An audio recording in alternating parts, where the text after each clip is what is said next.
Hi, it's Sarah, and welcome back to my kitchen.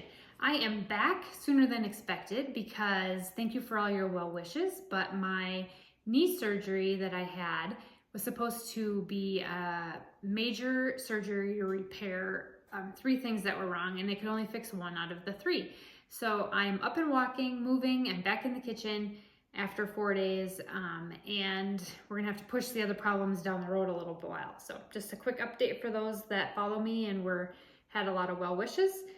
Things are going well. So I am back in the kitchen and I wanted to make a really easy cobbler today because we're kind of out of sweets at our house and I've been sitting around a lot thinking of all the things that I can make and show you, and this one is one of my favorites.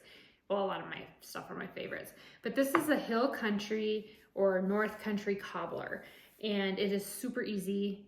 I'm sure all of you that are watching this, moms or grandmas, have probably made this recipe in some variation or form. I'm just going to show you the way that I make it, and you can put different stuff in, different types of fruit, all different kinds of things, but I'm using a triple berry today.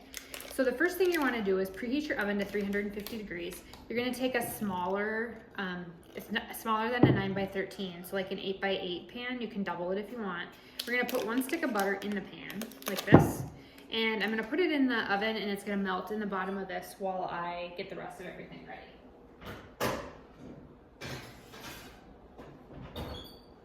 Okay, so we got that. Now, this is super easy to remember. You need a cup of sugar, a cup of flour, and a cup of milk. And if you're not using the self-rising flour, I'm gonna add a teaspoon of baking soda, and I'm gonna add a little vanilla just because I like the taste of vanilla in my cobblers. So a lot of people will call this a Cuppa Cuppa Cuppa recipe. However you wanna do it. So a cup of sugar, a cup of flour. I'm gonna put 1 teaspoon of baking powder in there. Oh, and I forgot my teaspoon, so I'm gonna estimate just because I kind of know how much a teaspoon is.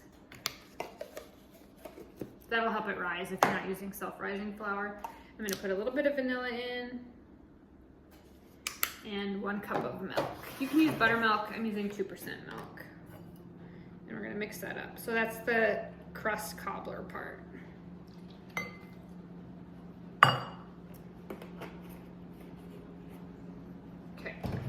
Mix that up. All right, the other things that you need is you need fruit. So you can use, okay, so a lot of people will use peaches in the can, peach cobbler. I am going to use triple berry, frozen triple berry, because I had these in the freezer. I'm not able to drive yet to the grocery store, so I'm kind of going by what I had in here. So I'm gonna use that, and then I'm gonna use a cinnamon sugar topping, which is just sugar and cinnamon for the top of that. Okay, so we'll just mix that up like that.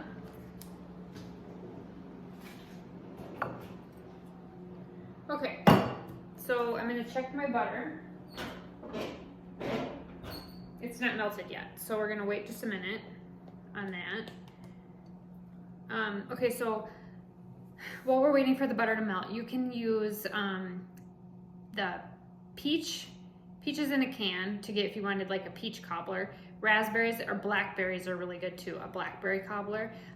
Or you can use chopped up apples with cinnamon and sugar on them for like an apple crumble, apple cobbler. Okay, so I'm going to just wait for my butter. I should have probably put it in before I started the video.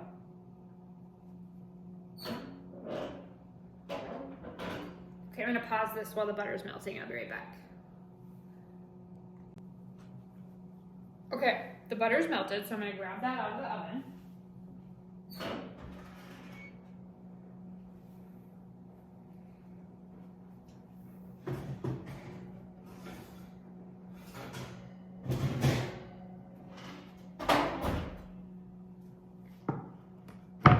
Okay.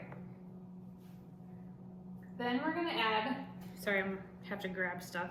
Okay, then we're gonna add, over the top of the butter, we're gonna add our mix of the butter, sugar, and milk. I said butter and sugar, I meant flour, sugar, milk. Okay, so that creates our base.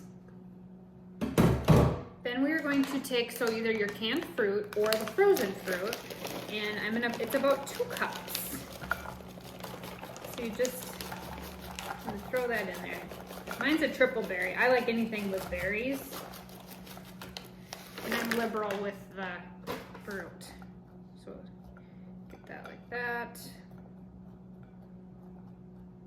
Okay, then we're gonna take some cinnamon sugar and we're just gonna lightly go over the top.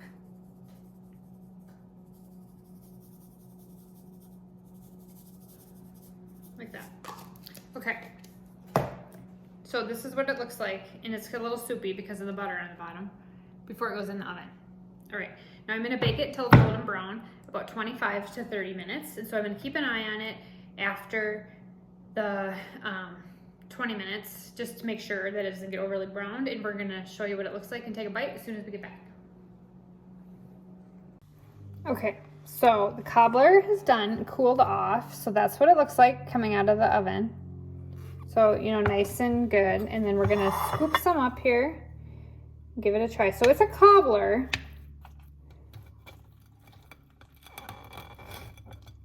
Looks amazing. Look at the inside of that. So cobblers are never easy to photograph. Okay, so that's what it looks like. And I'm gonna tilt my camera. Oh, sorry, I'm gonna tilt my camera this way. Okay, so I'm gonna take a bite here from the bottom.